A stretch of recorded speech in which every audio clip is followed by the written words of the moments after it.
Welcome back to another episode of the Hub Podcast. Let's take a moment of silence right away so you can like and subscribe. Sweet. With me, as always, Courtney Briggs. Cool girl, Courtney. Beanie Courtney. You're so Because my hair's cool. wet. You're so cool today. Behind the scenes, it's because my hair's wet. Insider tip. It's Wear a hat. No one will know.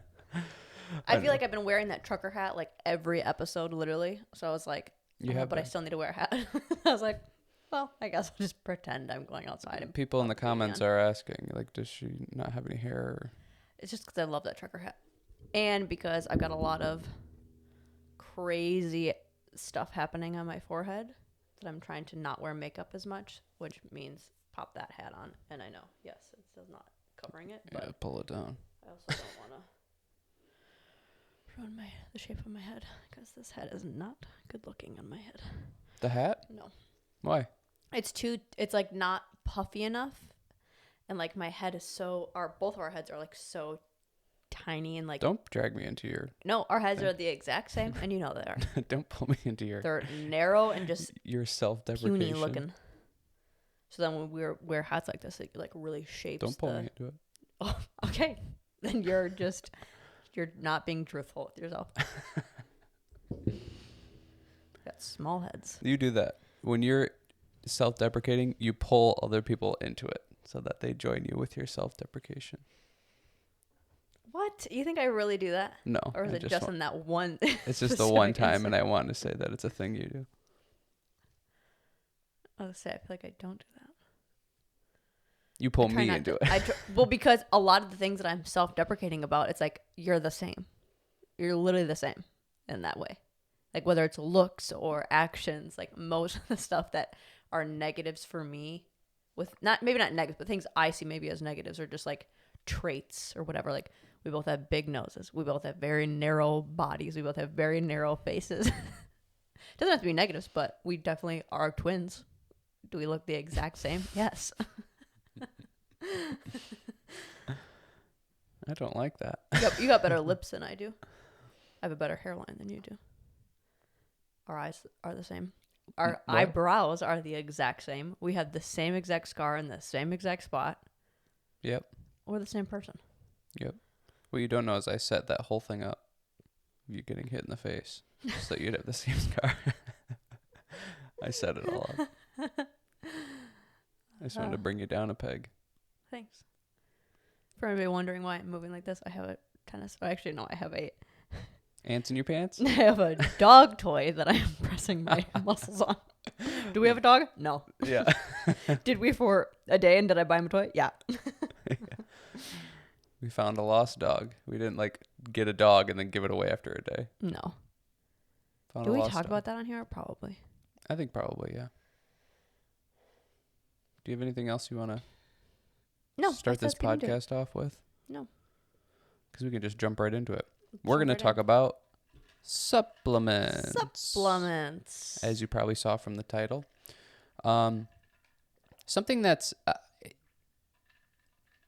think it's in a weird way, they are like controversial when they really shouldn't be. Like Sure. I think people make a bigger deal out of supplements than really needs to be. And I think that's kind of my general advice to begin with is it's not something to do or die about. You'll be fine without them and you might be better with them. But I think people make them seem like you got to have them if you want to make progress. And then there's another side of the debate that is like, they're horrible for you. You shouldn't ever use them and only natural things. And I don't know. There's just kind of this weird controversy that doesn't really need to be there. So I think that's why we wanted to talk about it. It's an interesting topic to talk about and maybe when to apply them and use them. And I think when we talk about the cons, I feel like that will put more, like, that's why people deem them as bad, because they just maybe see people using them in this way or they use them in this way rather than like, I don't know, using them as what the word literally is. Like your supplementation. You're supplementing things that you are doing not replace. And I think a lot of people use them as a replacement of something else. Yeah, totally. You know, whether that's, you know, what we're probably going to talk about more of, like things like protein powders and pre-workouts and creatine and, you know, collagen and green powders. Yeah. Or, you know, or like even just like something like vitamins. Yeah. Taking that, I feel like there are so much benefit to them that we'll get into. But just, yeah, like I feel like an overall theme of them and how you can properly use them and you can question yourself with it is like, are you using them in replacement or are you using them as supplementation? Yeah. Because then you'll probably see benefits from using them and they can improve what you're already doing if you're using them how they're supposed to be used. Yeah. And I think that's, like, you already kind of named them off too. That's a good place to start of what are the supplements, and it's exactly the things that you named. If you didn't catch that, rewind 15 seconds. But also with that of like, another great point that you said is like, it's in the name. You're supposed to supplement with this, not replace. So I think if you're following a diet or you're listening to advice or hearing advice and they're saying to, you know, oh, do a protein shake instead of a meal or something, that's not what you should be doing. These are not for in replacement of things. These are to supplement to what you're already doing. So it's kind of, these are kind of your boost. This is your, you know, 2 to 3% added on in the beneficial route, not this is going to take over my whole diet and all of my diet's going to be green powders and protein powders and you know, vitamins and all this kind of stuff. That's not the healthy way to do things. Supplements is something that you add on to your already existing good diet or eating habits, and it can give you a little bit of a boost in the right direction, whether it's adding more protein or it's getting more greens in your diet, or maybe it's, you know, even just a little energy boost with certain things.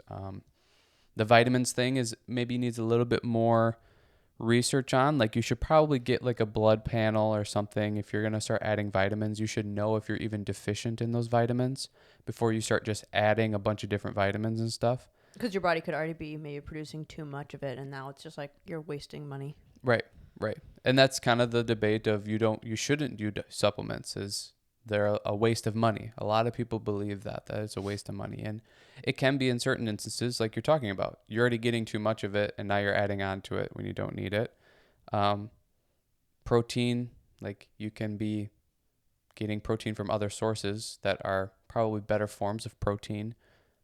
Green powders, like, some people just don't even think that those work. Sure. Or it's not as good as eating actual vegetables and getting the vitamins and the digestive process and the benefits you get from that from actually eating it. So let's go through it, not to cut you off, but I feel like we're talking very general. Let's make it real specific and just like kind of do pros and cons list of them. Let's break down like maybe each supplement that we typically take or we see people taking and what would be the pro of it. I feel like all of the cons are going to kind of be the same. A little bit, but yeah. Let's but talk about like how what would be the pro, what would be the con, how would we personally implement it if we were using it or maybe we are using it, how would we work that into our regimen? I think the first one that would be easy to talk about is like pre-workout. My favorite. There's really not a huge... I think the biggest con with that is there's a lot of ingredients in pre-workouts that are just random and weird, and it's extremely processed, and they're just weird. Like, they can just be really weird. I mean, there's so many pre-workouts that end up getting recalled because the FDA ends up going through and banning certain substances that you can't use in pre-workouts anymore. That happens a lot of the time. You know, that's what they always talk about is like the pre-workouts back in the day were way better because they had all these crazy things in them. Sure. That doesn't happen as much anymore, I suppose. But I think the cons of pre-workout is you just don't necessarily know what you're putting in your body, and that can be not good. And also, you can get somewhat of a dependency on them. They can become a habitual thing, and then it's like, oh, I don't go to the gym unless I have my pre-workout. And that cannot be a good thing because you're relying on something to go to the gym. You should be able to just go to the gym without it. Sure. Yeah, I think a con is, yeah, like all the things that you said, like you become deficient on, or you become dependent on it. Maybe not doing your research so much. You're not really noticing what it could affect otherwise. Like most people, I feel like they work out later in the night or after work. So that's also like, it's taking a while to get out of your system. And if you're someone that has to be to bed by 8 or 9 o'clock, it might affect your sleep too. Yeah. So, I don't know. It's like if you see it just like as any caffeine, but it's like a hyper boost of caffeine. It's like having, coffee with dinner. Yeah. It's Right. like that it might affect your sleep, that might affect then your recovery, that might affect, the gains that you're seeing in the gym because you're not getting the rest and all of that stuff. It also could be affecting your workout if you don't find one that maybe works for you. Like I've had some where like it makes my heart race so bad. I have Yep. to like chill on my workout because of the pre-workout rather than it Yeah. helping me. But pros, I love pre-workout. It's a fun treat for me. I am very consistent with it right now.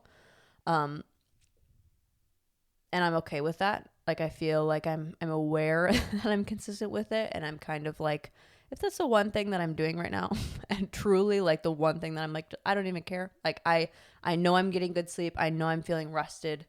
It's something that I'm working out earlier in the day pretty much every day, so I know the caffeine is wearing off. But I would suggest cycling off of it every once in a while if you are being consistent using it. But it also could be it's a great fun tool. Yeah, it can give you a boost. Gives you a Yeah. boost in energy and could make your workouts a little bit better. There's studies showing that caffeine does enhance performance. So like you are getting a little bit of a literal performance boost.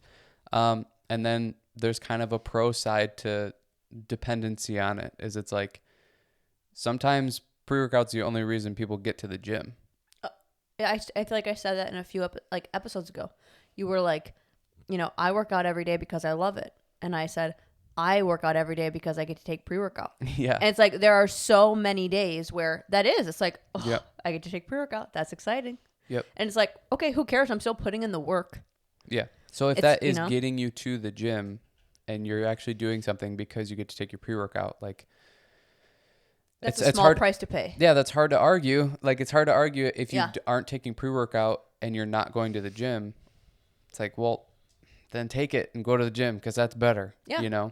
And what you can do if you feel like, oh, I'm kind of using it too much and I'm not liking that, a suggestion you could do is like wean off of it. Like only, like I used to do it only on my leg days. Sure. I wouldn't yeah. do it but I would like days that I'm like, this is going to be intense. Then I'll use it for that extra boost. Or days where I'm like, oh, I'll do it like when I'm maybe a little bit more tired. And if I can be honest with myself, I'll just take it then. Or I'll take half of a scoop Yep. until I wean off of it. Yeah. And then maybe researching a little bit more of like natural ways on your other days so that you still like can have something. Like I used to do like you can get like beet powder or beet juice. Yep. That's like natural energy boosting to kind of like teeter you off Yeah. while you're And I think like with all of these, which we'll probably say after each one, there's definitely better for you and worse for you. So if it's something that you which I would say you probably should be interested in or wanting to know, is looking for pre-workouts that just have better ingredients lists and are better for you, and they aren't a bunch of crazy stuff. But I think we can go on to probably protein. That's probably the next most popular one. yeah. Pros and cons of protein. A protein powder is one of those things that there's so many.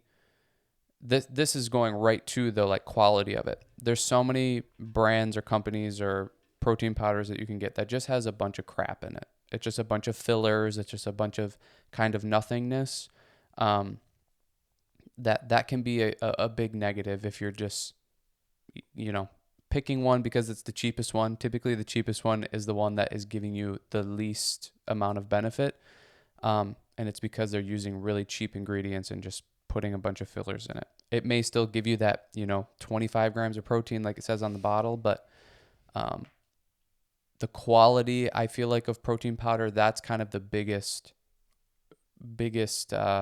maybe pro and con of it. It's like you can get really bad protein powder, or you can get really good protein powder. And that's where, like, I don't know, protein powder for me is the one thing I don't prioritize having in the house as much. Like, if we had it, I would probably use it every once in a while just to, like, add it to a smoothie, or if I feel like I'm hungry at the end of the night, that might be better than choosing another option, like just like Yep. as a snack or That's usually a great but option for people that you get hungry at the end of the night or something like that. That's a really good option, is having protein powder in the house. And especially if you can do like a whey protein, yeah, and just 'cause that mixing fills you up. mixing it with milk or however you do your protein shakes or whatever. But that's usually a really good way to not choose something bad, because late at night or just later in the day, I think that's where our bad decisions can kind of come from. At least for me, it does. And having protein powder and doing that is a really good option. I see it again as like an additive to what I'm already doing. This is where I would use protein powder as a snack, as an end of the night thing. If I know I'm going to be out teaching or running errands or whatever, and it's like, I know I'm going to eat lunch when I get back, but I don't want to end up going to get food or something, or I don't want to go 3 hours without eating because I know I'm going to get hungry. So I'll bring a protein. I used to do that for dance all the time. Like I would Yeah. bring a cooler with protein shake in it. And then when I was driving back from a class or something, I would have that. So it's Yep. a nice, like, it's like an on the go thing because it's Yeah. a drink. So that's super helpful. But I would use it on top of like getting a protein, as far as like we eat meat. So I would get meat still throughout the day and Yeah, other protein prioritize sources. that first. And that's really like I feel like the con of it would be where I wouldn't necessarily spend maybe the money on it as consistently as compared to other supplements that I definitely do see the value in spending the money on. Is like, say a protein powder is like $50. It's like, well, I would rather spend $50 every single month on getting higher quality meat. Sure. Like that $50 could take you a long way when it comes to food, Yeah. rather than just like one tub of protein. Yeah. I think another con with protein powders is they're usually recommended or used to replace meals with if you're trying to lose weight, and I would highly recommend not doing that. Not doing that. Because you're replacing whole natural foods, hopefully, that you could be eating whole natural foods, and you're adding it or replacing it with a highly processed powder formed meal that, it's the whole macros versus quality of what you're getting thing. Like the macros may look great and it's high protein, low fat, low carbohydrate, whatever, but it's just powder. It's just a bunch of stuff that's been processed and broken down into this, easily digestible form, which now you're even losing out on the benefits you get from actually digesting whole natural foods. That I would really stay away from replacing meals with protein shakes or meal replacement shakes, whatever they are, because you're not getting good natural foods like you should be getting, to where it goes back to what you said. Like this should be like end of the night thing, or even after a workout. That's typically where people use it, after a workout, where they're in between meals maybe. But it's something that's additive and extra. Like supplements are the first things that you take out of a diet. Yes. Like the protein shake is the first thing you should take out, not your, almonds and nuts and seeds and stuff that you're getting protein from. It's this that you should take out. And one thing I like about whole, just regular food versus like the shakes is you can see what you're like. Almonds, it's almonds. Yeah. That's meat. That's a piece of chicken. I know what that. Maybe you don't know what hormones are in there or how that chicken was raised. Sure. But like with the protein powder, unless you are really dialed in and you do your diligent research, which I know I would not do most of the time, like you probably don't know what the whole mix is. Yeah, go look at the ingredients list. I bet you don't know what No. 90% of those No. things are that's in it. And even if you do look it up and you maybe come to the conclusion that a lot of the things are okay or fine, it still comes down to the point of this is super highly processed. It's just not the same as almonds. It's not the same as like the protein that you're going to get from almonds even. You may get more protein from this shake, but the quality that you're getting is not the same as, a whole natural food. Yeah. Yeah. But that's where the pros of it comes in. Is like you said, it can be an addition to your protein intake, which can be great for a lot of people if you're trying to put on muscle mass, or maybe you just don't get a lot of protein in. You're maybe on a vegan diet or something, and it's really difficult to get protein. So this is a way to add more in to help you. You're going on long road trips, or you just have this weird scheduling break in your day that it's really difficult to get something that's good quality or like a legitimate meal in that you cooked. This can be a way to, help you get through the day, of you have some apple and some nuts and a protein shake. It's like that can really do some good. It's a great way to when you're trying to add calories. Yep. Also because you can drink it. So Yep. it goes down easier than if you like it's just smoothie. You mix a banana in there, you mix peanut butter, you mix milk if you can handle it, and it's like, okay, well that's a lot of dense calorie things that if you eat a banana separately, you drink a glass of milk. Yeah. Yeah. Do 4 spoonfuls of peanut butter, like you're probably not gonna be able to eat it, especially when you're pushing your calories at that moment. So you're probably already struggling with getting that amount of food in. Yep. That it's just easier to do that with. Something like that, like a protein shake or something. It's a super easy way to add a little bit of protein or add a little bit of calories. You put it in smoothies, you put it in, anything that you bake or. Well, that's another thing I was just thinking of too, is I like using it for things where I know I'm going to eat this thing anyways, like a pancake mix or a waffle mix or, something that maybe would require something that also isn't fabulous. Of like, adding in a bunch of flour and whatever, that it's like, okay, maybe the protein powder isn't something that I want to go to every day, but do I feel maybe a little bit better about that compared to just a regular enriched flour? Yeah. Mm-hmm. So. And like we said in the beginning of this too, quality of protein. Try to find better quality of protein powder because you're just going to get more out of it, whether it's it's better quality protein, so it's more digestible. You're actually getting the benefits of having the protein. There's less just fillers and crap and nothingness in it that can have weird effects on your body.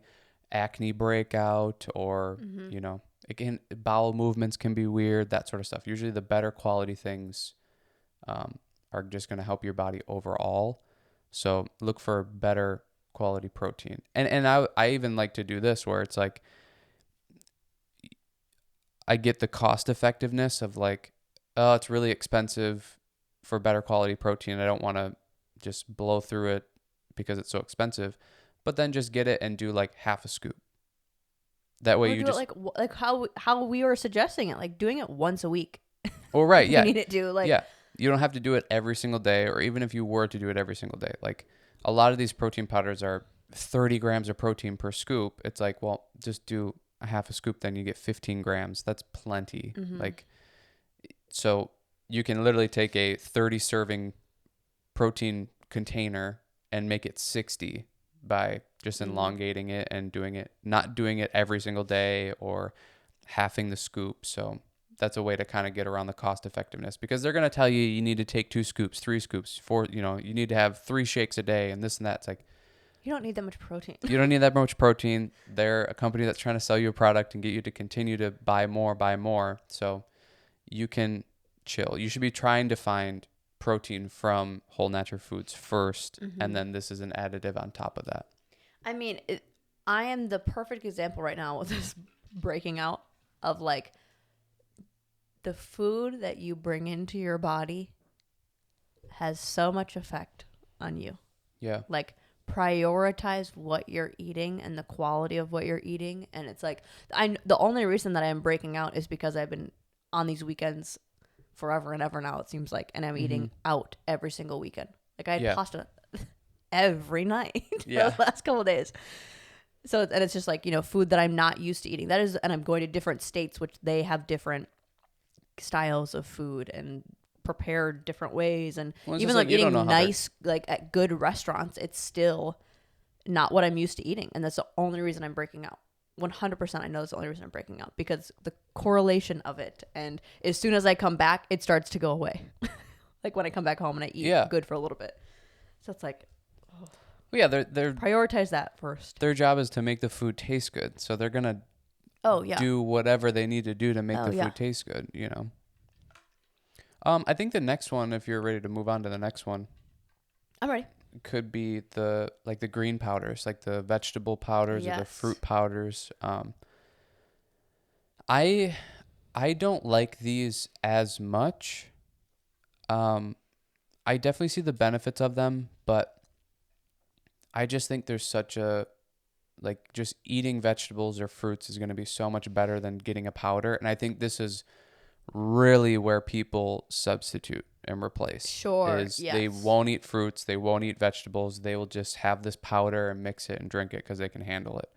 And I really, I'm so on the side of like, eat the foods, whether it's raw or it's cooked. Like, it getting to this processed powder form just isn't as good for you as eating an actual, celery stalk or whatever.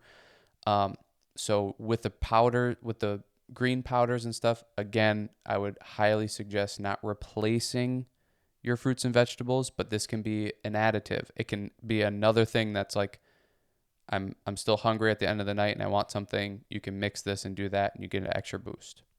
I love them because I can see them as an extra drink. Like, some people, they like to, with dinner or with lunch, have a fun drink, and then Yeah. they'll choose like a juice, or they'll choose like a, maybe a not good soda, juice. or like something that, yeah, you're right, exactly.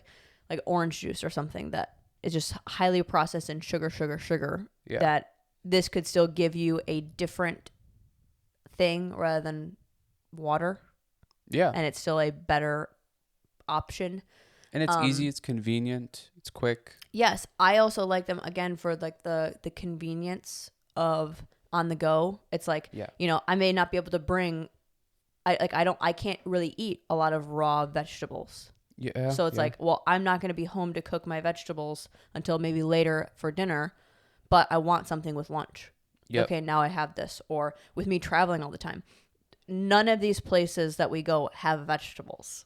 Yeah. It's like you could have a $30 salmon and pasta and whatever, but then it's like, there's zero vegetable. Yeah. Unless it's like a It's like a sliver of romaine carrot. salad. Yeah.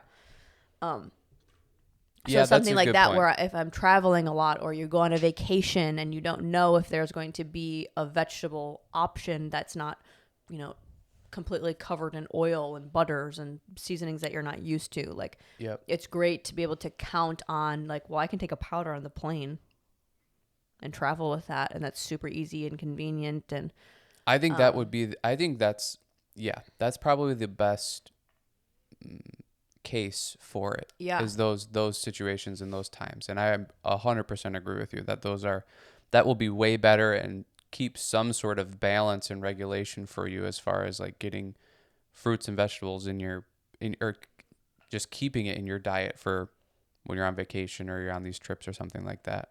Or especially if you're like you eat out once a day, like maybe if you work outside of the home and you don't always bring a lunch, like it's hard to find good quality fruits and vegetables places. Yeah.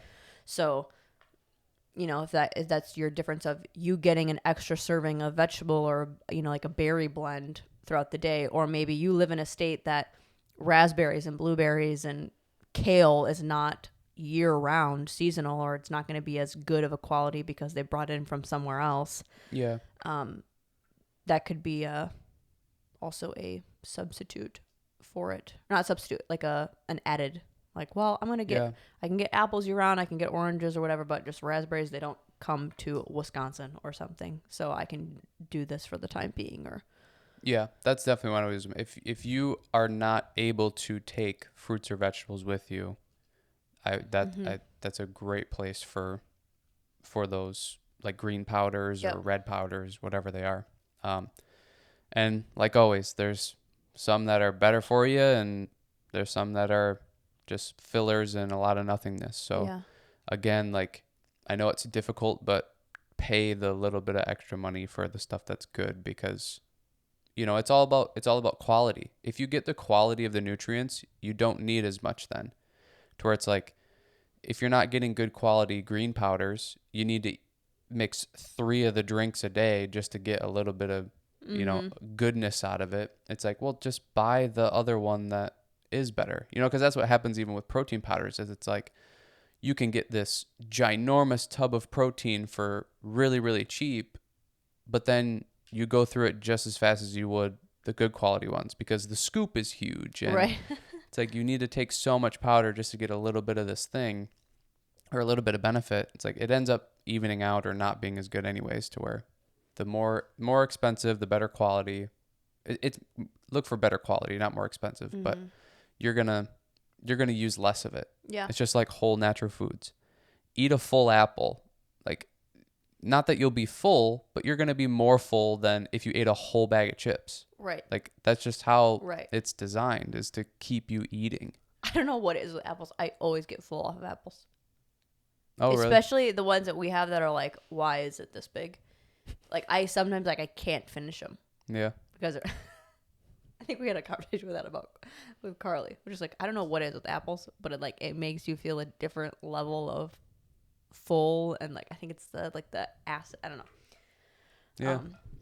But I like that there are green powder options, because for people like me, like I would have loved to have something like that actually throughout this whole season, and I would probably look for that next year, because it's like unless I have time to run to a grocery store where I'm getting like peppers and stuff that I can handle raw. Like, I'm not getting 4 days out of the week, I'm not getting any vegetables. And to me, that's like just not an option. Yeah, totally not an option. So shouldn't be an option. yeah, so it's like, well, I would rather get it in this form and then really prioritize eating the vegetables when I'm back home.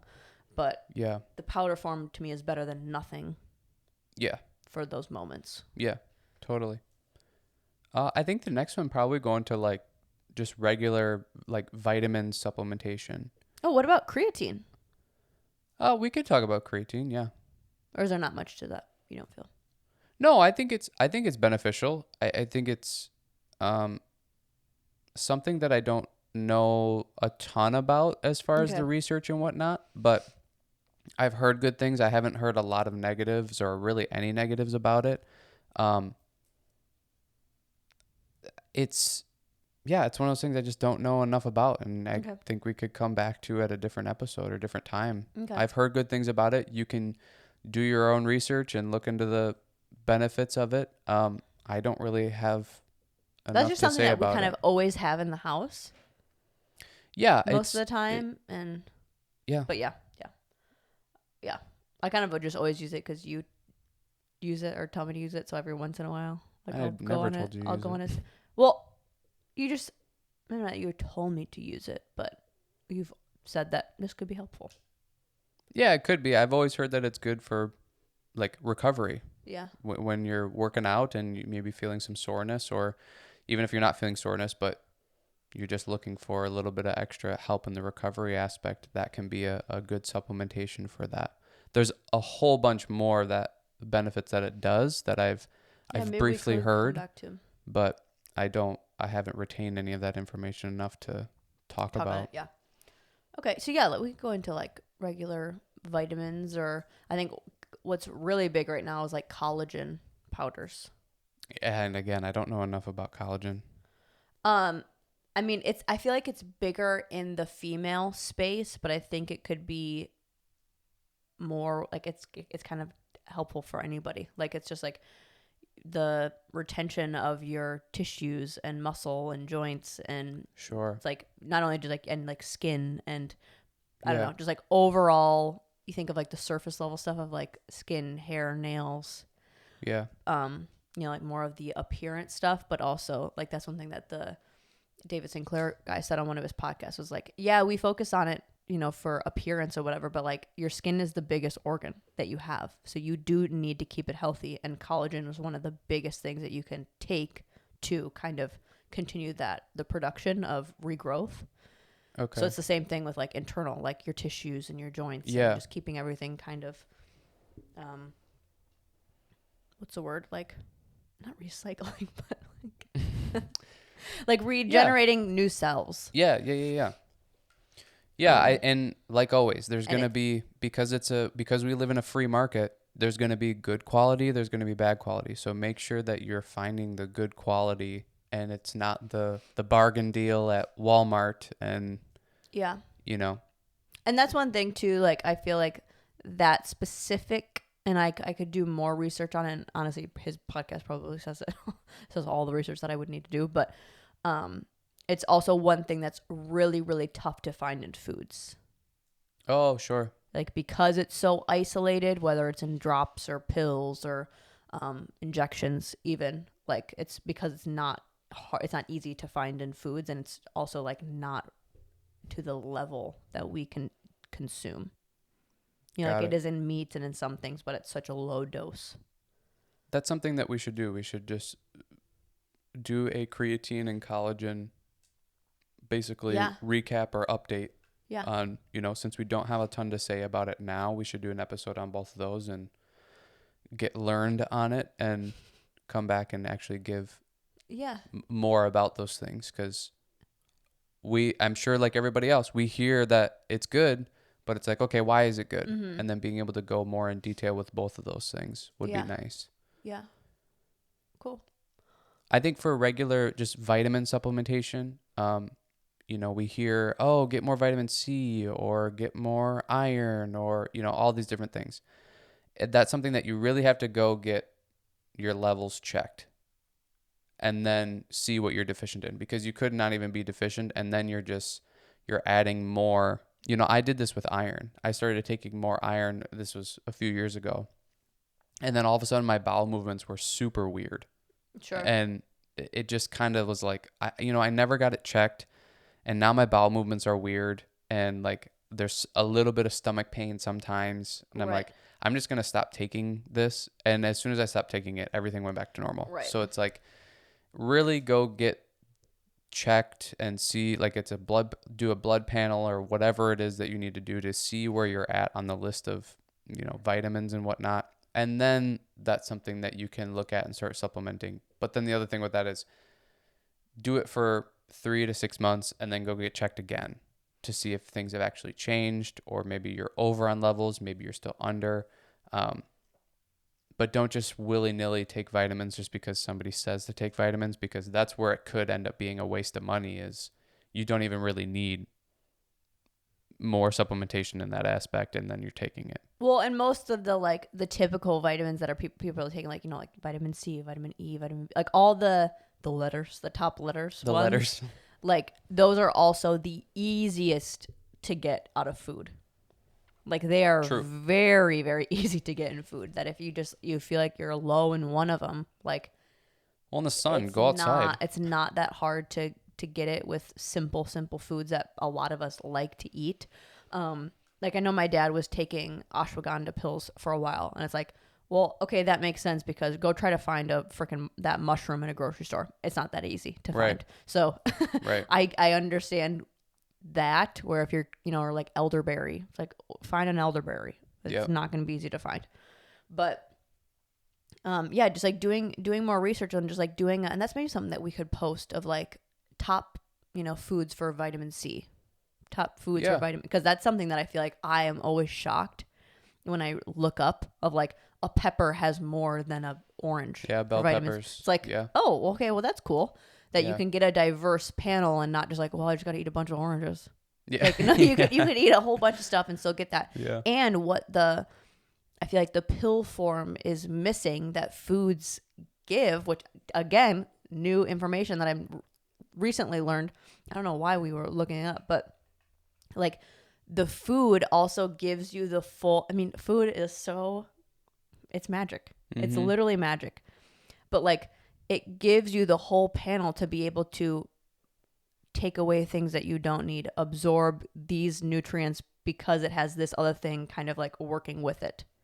Like, Yeah. like, I'm trying to think of a very specific one that we were like, oh my gosh. But something like tomatoes. Like cooking tomatoes actually brings out the antioxidants rather than keeping it raw. To where some things, if you keep it raw and then you cook it, you're kind of cooking it out. But then some that are like, okay, this could cause some like gut irritation. Well, if you cook it or whatever, it creates this new compound, or like it brings out this other thing that makes the gut issue go away. It's like, it's almost like it's, or what you learned about like the, well, a lot of fruits do this where they're really like high with in the glucose. sugar. Fruits are really high in sugar a lot of the time, so people are worried about that. But the certain compounds in fruits or antioxidants in fruits, a lot of the time they actually help you regulate your blood sugar levels.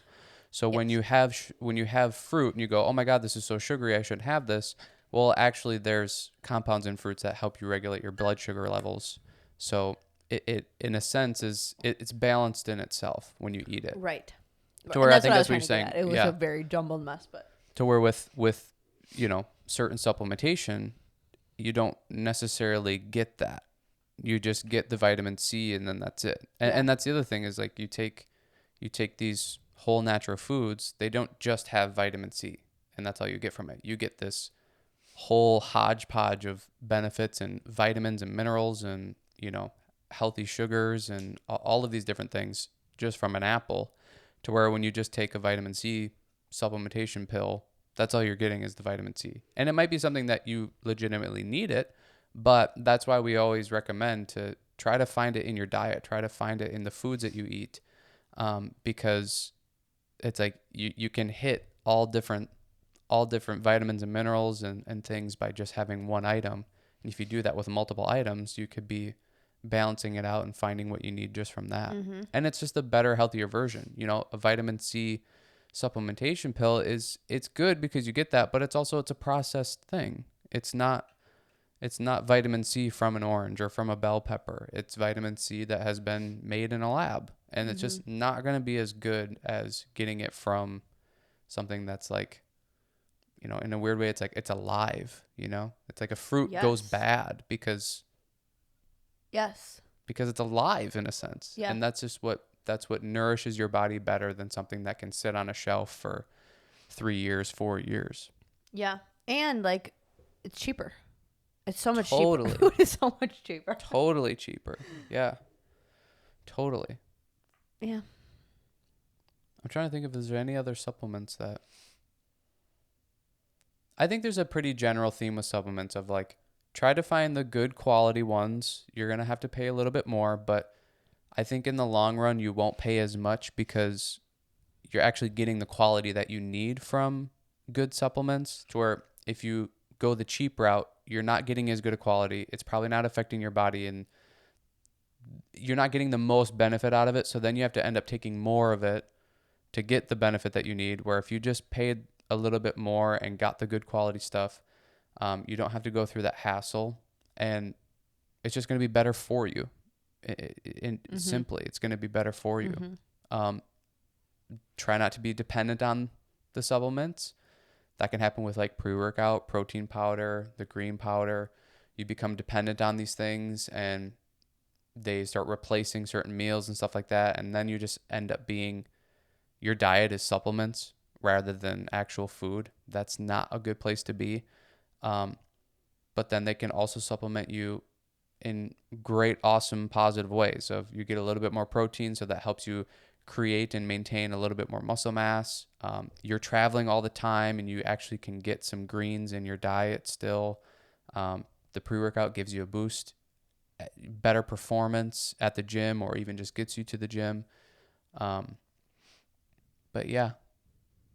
I think that's good. I don't know if there's anything else for me. I don't think so. No. Cool. Well, like and subscribe to the podcast. Follow our Facebook page, The Hub Fitness, our Instagram @TheHub_fitness. check out our programs. We have a plethora of programs for strength, for bodybuilding, mobility. Even if you just work out at home, we have an at-home program. So check those out. They're all out on Facebook. And guess see you next time.